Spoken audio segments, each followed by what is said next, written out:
Do you have the time to listen to me whine about nothing and everything all at once?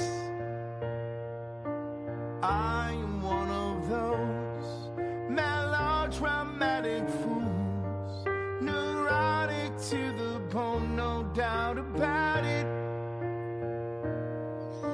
Hey, welcome to the Jim Reith Show Unleashed podcast, episode number 54. Live.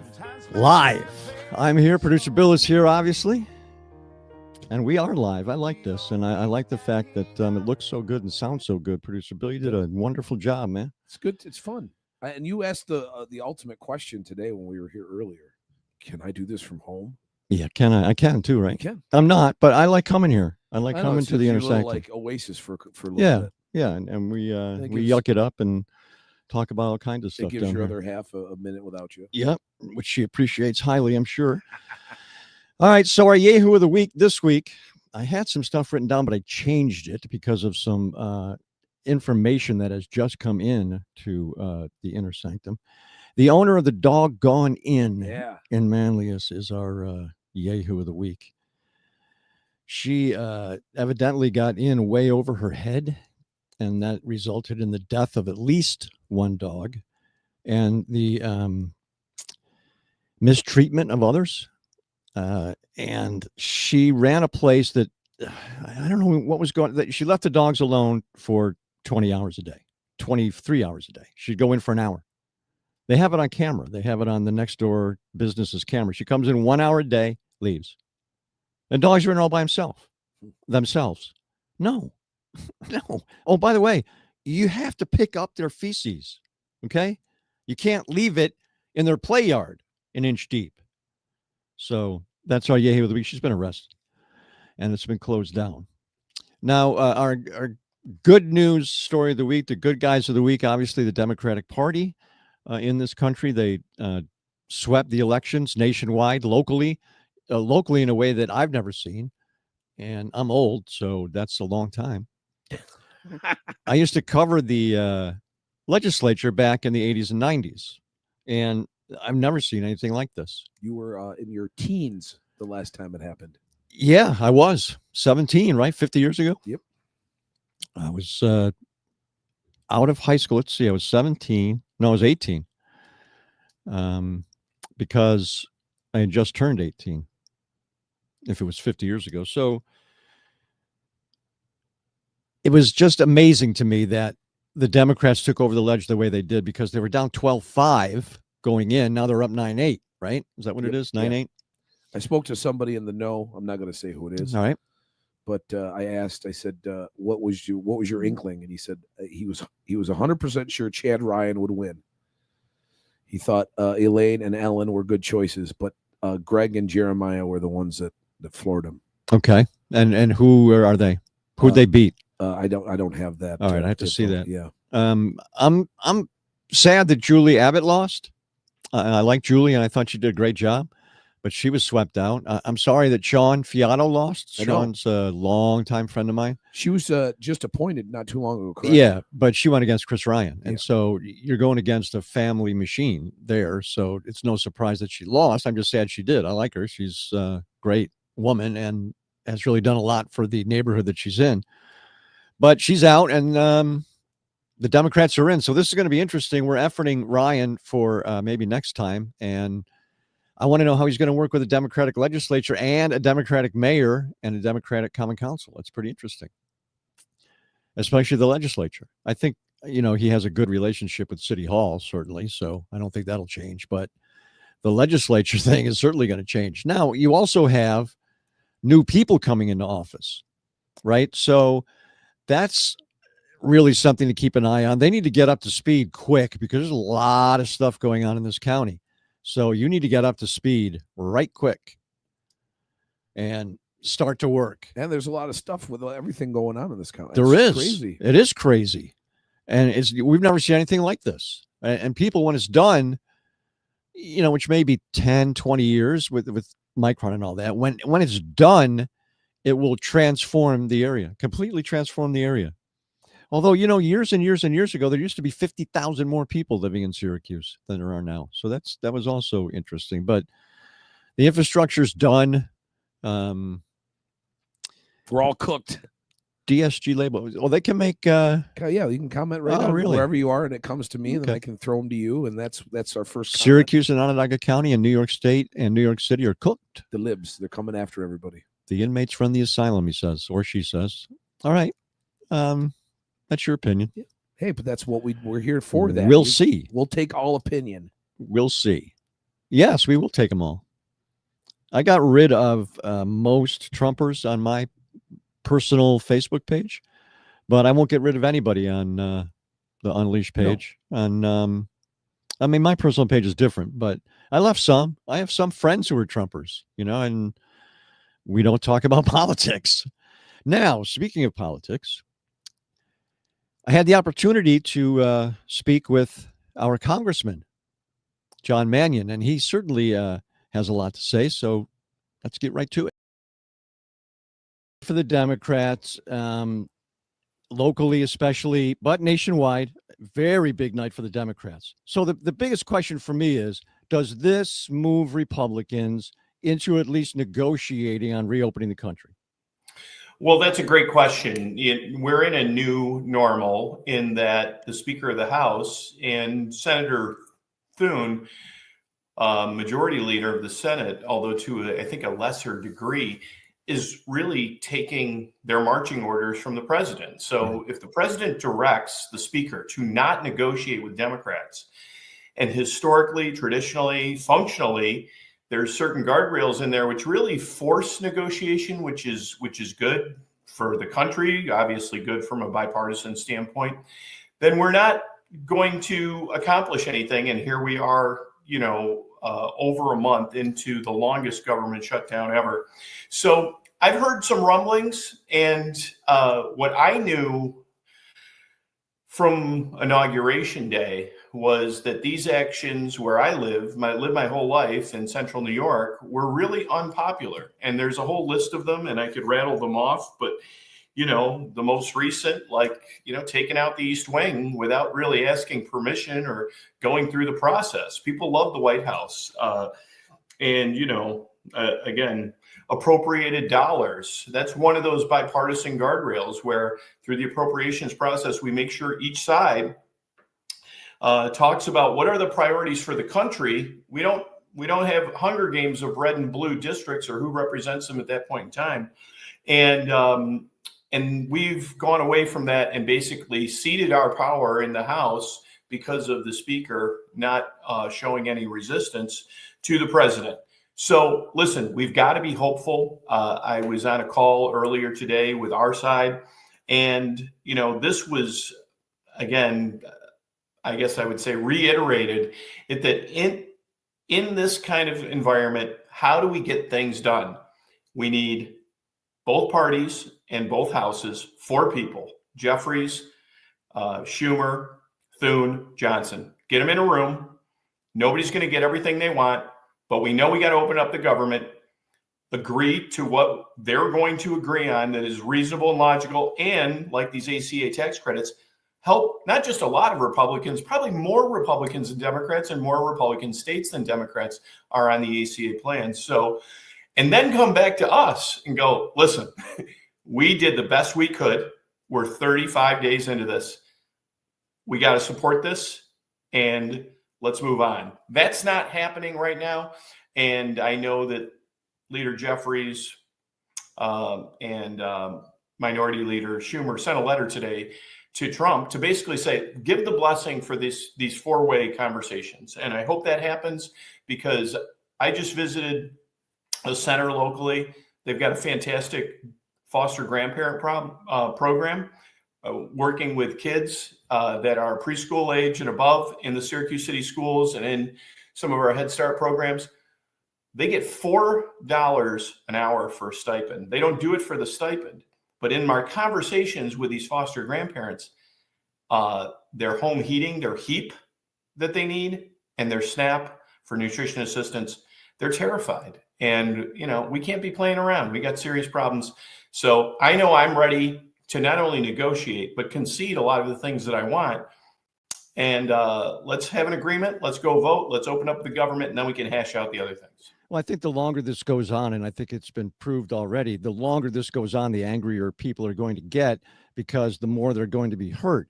And what I think a large part of the population didn't understand is the red states are where people use the most dollars from SNAP, HEAP, everything else. So now all these people realize what they've done to themselves. And, we're going to get anger from that side. You're going to get anger from, like Grant Reeher is going to say, or like he said, that, we're already divided in this country. We're not going to be undivided because of this, but maybe we could get a little bit closer.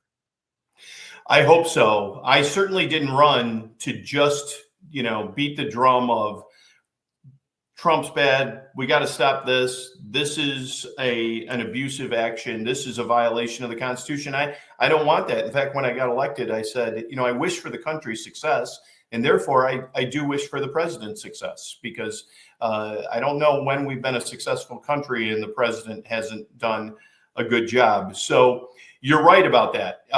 And that's why, again, this is an important program. The affordability of healthcare and trying to make sure that everybody has access to it is a challenge.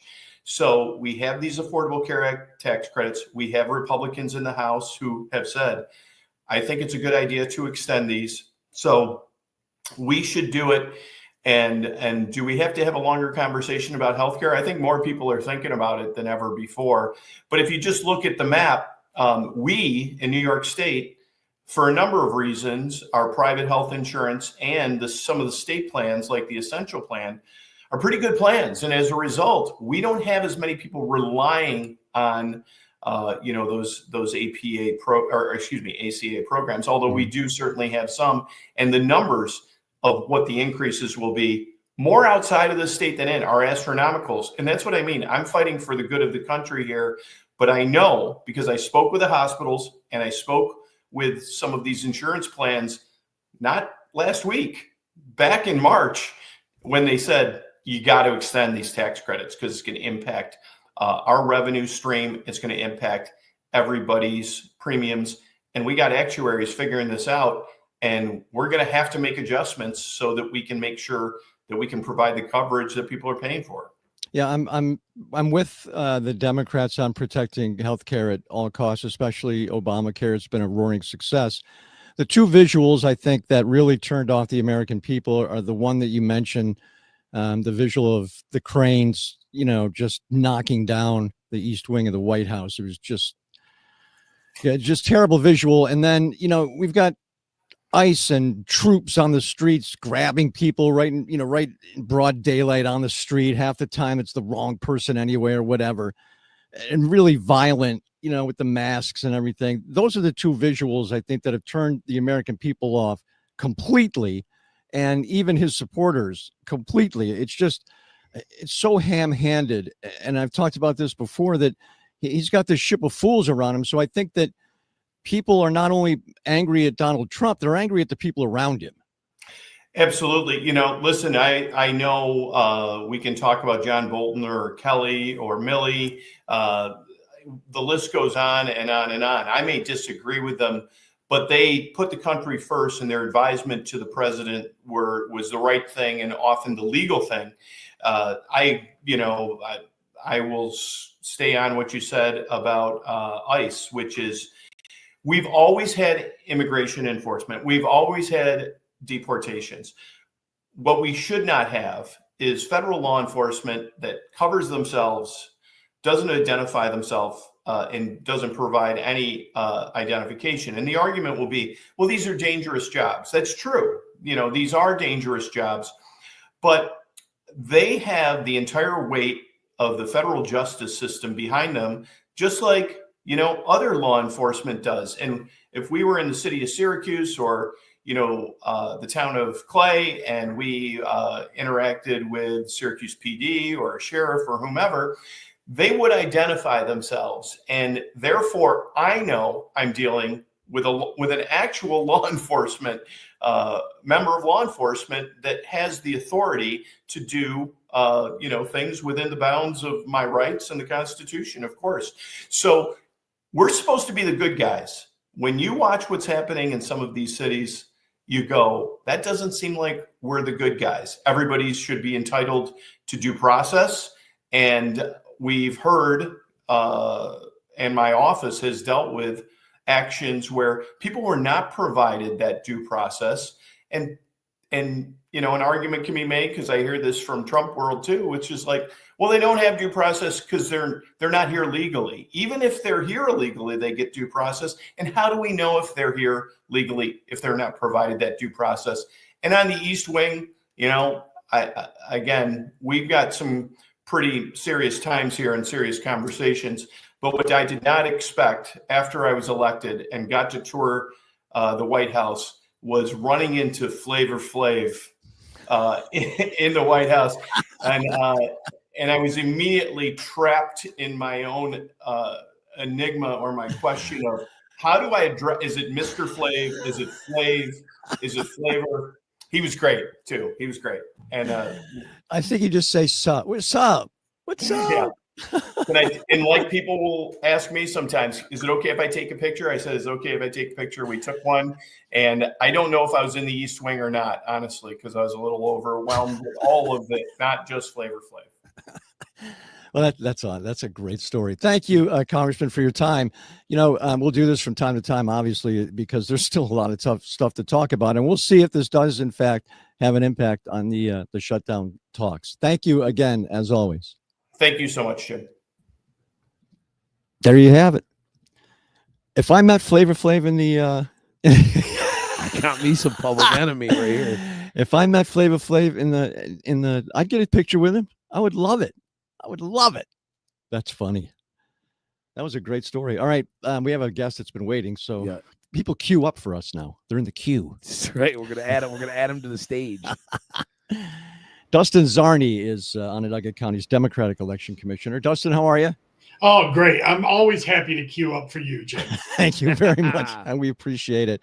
Well, I mean, huge night for the Democrats, and really a good night for democracy, because the turnout was really, really good.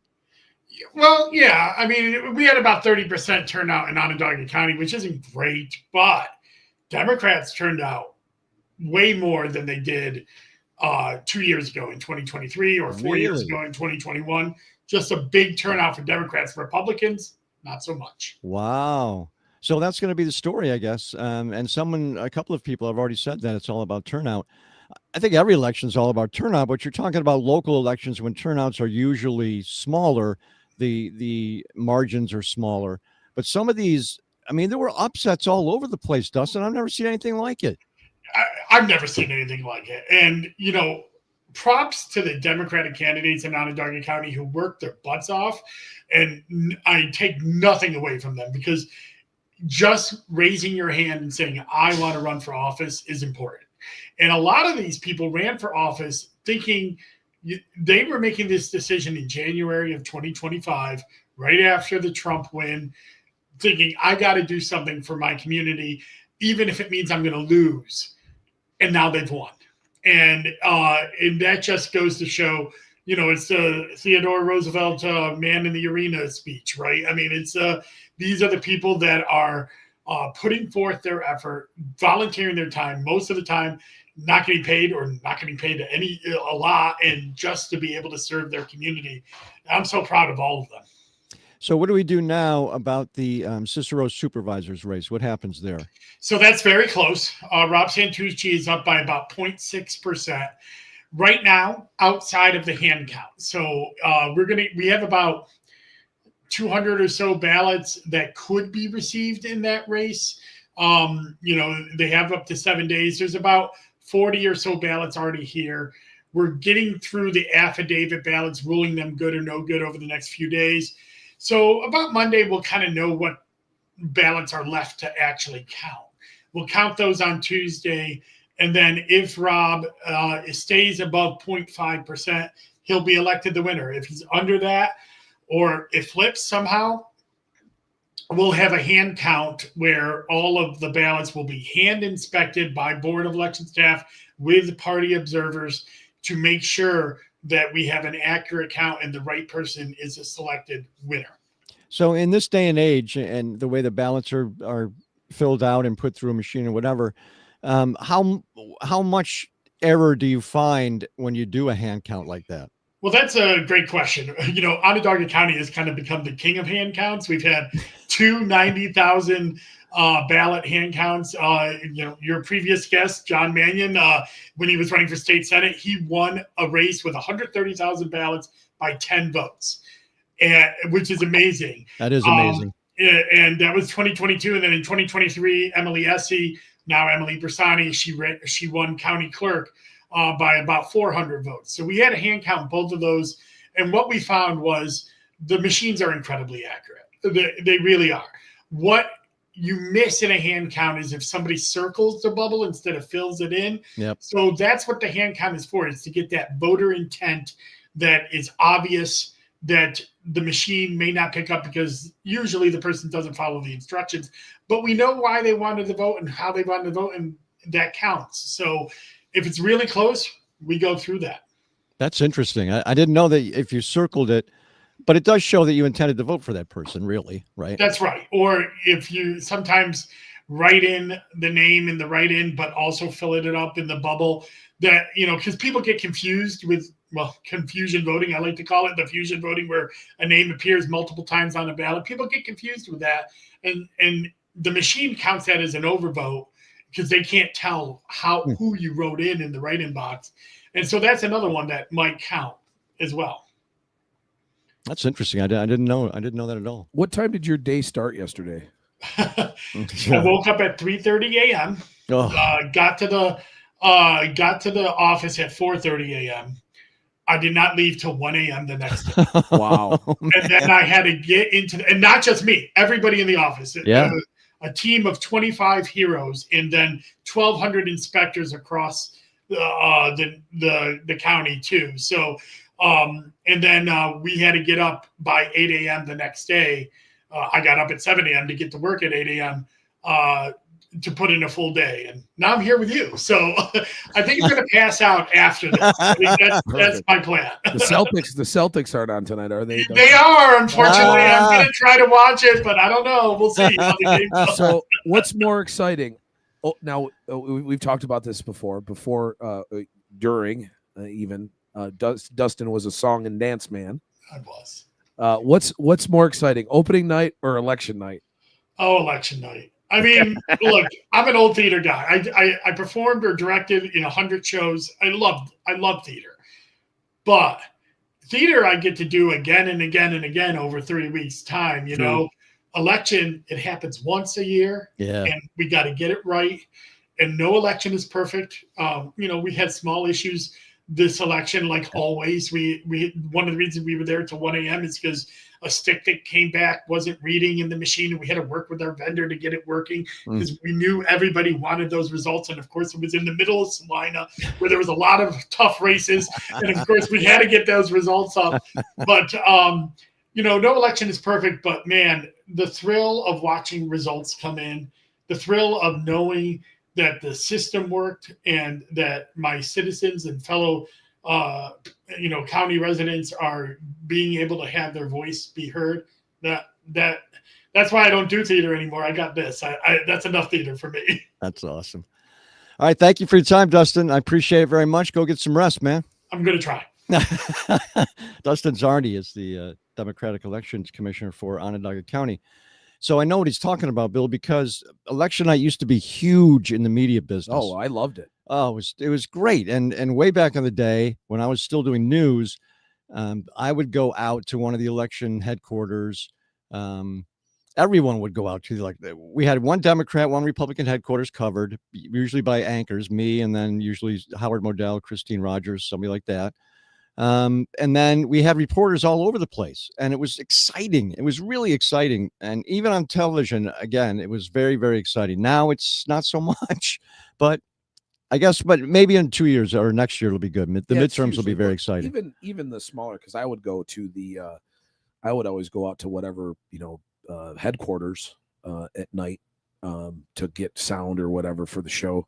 That was always fun to do. Yep. But I remember the most fun or the most memorable was in 2008 when President Obama was elected. We were at the Democrat headquarters doing a live show when everything came in. So that was good. That was a fun night. Yeah, that was fun. And those days are gone, unfortunately. There's just nobody has any staffs anymore, and it's a shame. But election night, I can relate to what he was saying, because it's always very exciting. And like you said, in 12 hours it's over. But 9 o'clock till 9 o'clock the next morning, that time frame, it's over by then. Usually, not always, because you have close races, and we have one here, and we'll talk about that later. But my favorite thing is I watched the CNN coverage last night. You did? And the big board. Yep.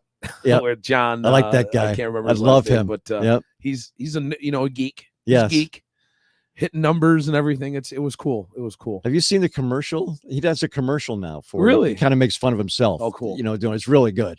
But I really do like him, and he is good at what he does, because what he tried to point out the first, when Trump was beaten the first time, he tried to point out all night, look, these urban areas have not come in yet. This is where all Democrat votes are, and this is where large numbers of votes are. Yep. So you got to wait for the urban areas to come in, and he tried to explain that, and it's just all blah blah blah. It's just not from him, but from the administration. So, all right, what do you want to do next? Let's go to Grant. All right, so we had the chance to talk to Grant Reeher. Here's our official political analyst for the show. He's terrific. He really is, and I'm just so happy to have him. And as you can tell in the conversation, we had a lot to talk about. Grant, I think the first thing we have to do is certainly get your reaction to what happened, not only locally in the elections, but nationwide. Well, I think what happened locally is also what happened nationwide. The big thing that surprised me locally was the county legislature flipping. And beyond that, the Democrats seem to have won every seat that they decided they were going to contest. And so it's historic. It hasn't happened for almost 50 years, something like this.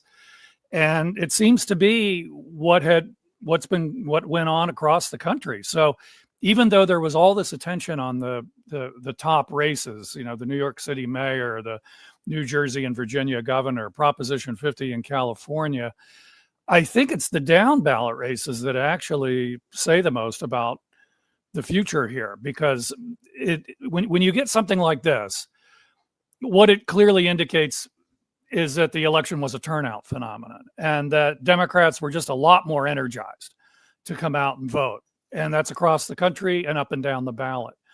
And so that is something I think that bodes very well for them in 2026, and could bode well for them in 2028, depending on who they nominate.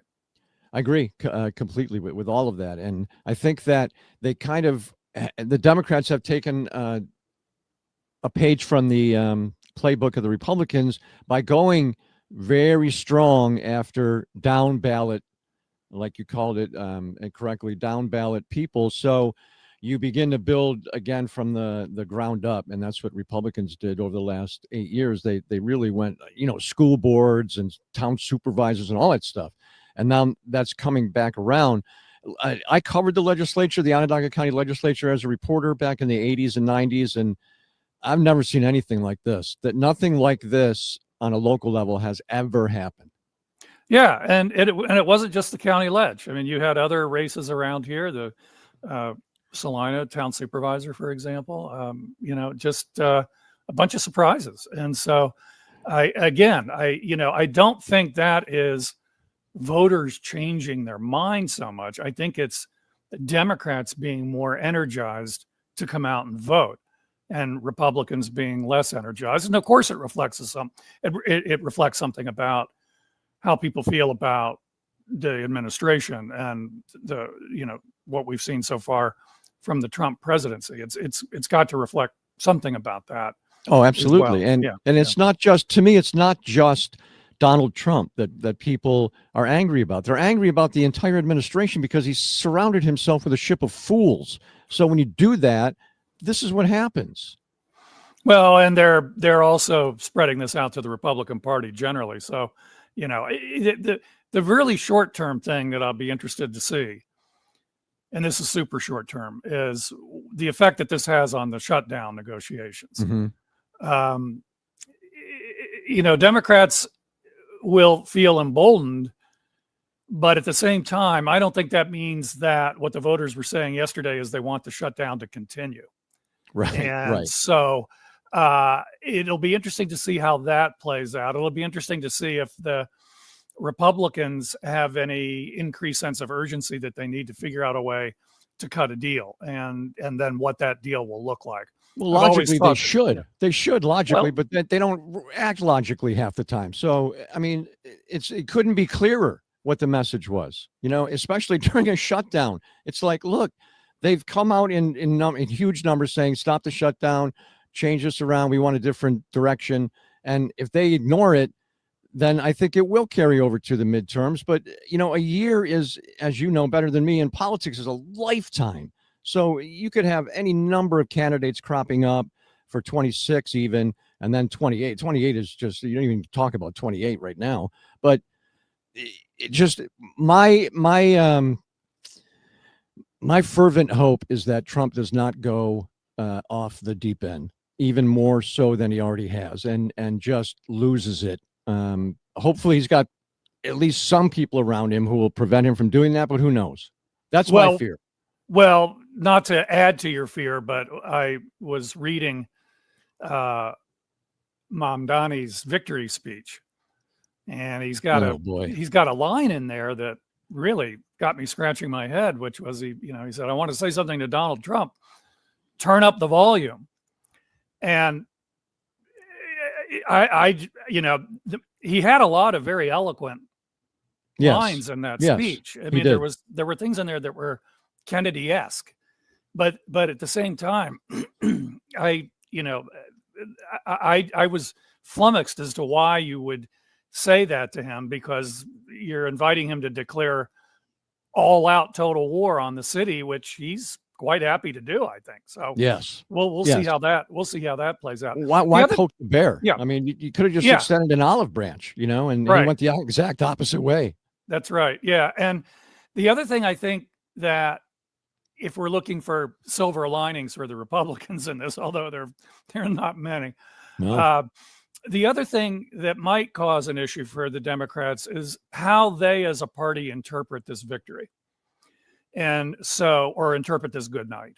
Yep. And there may be some dissension about what is the best way to approach 28, not so much 26, but 28, and the type of candidate that they want to put forward. And so, as you've got the Mamdani victory, but then you've also got, the Virginia governor's race, where you had a pretty moderate, all things considered, Democrat with some conservative aspects in her background, at least what we would associate with that in terms of her government service. And so I think there's going to be arguments about what's the winning formula here. And that could create more problems for the Democrats, because they're already trying to sort that out, and they haven't come to any kind of consensus. Yeah, they've always been fractured for the last couple of decades. Kind of ridiculous, but that's just the way they are. My concern is, does MAGA double down on their anger? I'm talking about the common MAGA guy. Does he double down on his anger, or does this kind of like placate him a little bit and quiet him down some? I don't know how that would play out. Probably both, I think, depending on which person you're looking at in that coalition. I think the bigger question is, if we're thinking about 28 and to a certain degree, the midterms in 26, you're really looking at a small, the country's not going to become unpolarized. Right. No. Okay. No. So we're still going to be polarized. Yes. So because we're so polarized, you're looking at a small sliver of the electorate that is movable and in the genuine middle in terms of partisanship. And it's a small group of people. And I think that those folks have always been relatively ambivalent, Yeah. about a lot of things. Yeah. And so it's a question of how their mood shifts, how their feelings shift, and how the turnout patterns within that potential group shift. And so I'm not sure it's so much about the diehard MAGA devotee saying, wait a minute, I need to rethink this, as much as it's the person that was like, well, I don't know about this, but I really don't like them, and I'm gonna go ahead and pull the lever. It's that dynamic, I think, that will make the difference. Very good. Excellent stuff as always, Grant. I appreciate your time very much. It really was a historic night, and you and I will talk again very soon. Look forward to it. Thanks. Always great. He is always fabulous. So we're very happy that he made some time for us, even though it was this morning where I had to beat the traffic coming over here and the detours coming over here. I forgot all about it. If I go through one more detour, I don't know what I'm going to do. Last night I'm going to pull my car over and say, it's it. That's it. I had to go up to the Wegmans side of 31 for something, and they had already started putting the signs up. So people were already doing the detour last night, but I knew better and I went through it. It was all good. You made it through? Yeah. It was it was just, they were just getting ready for it. It's absurd. But again, like I've said, do it now, do it all, get it done, then it's done. Okay. But it's a pain. Talking about Cicero, we've got we got Rob Santucci's with us. Get him off the queue, get him on stage. Rob Santucci is here now. Rob, so we talked to Dustin about the process. It can't be easy for you to sit through that. Our first glitch. We can't hear you. Are you muted? See, this is live. It's like, yep. Now he's out of queue. Maybe he left. He's had enough. He'll come back in. Had enough. But less than 40 votes. Yeah, that's going to be tough to sit through. Let's try now. Let's try him here. No. You're muted for some reason, Rob.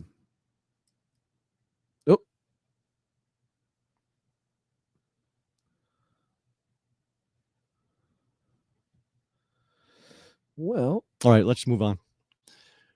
You can try from backstage there.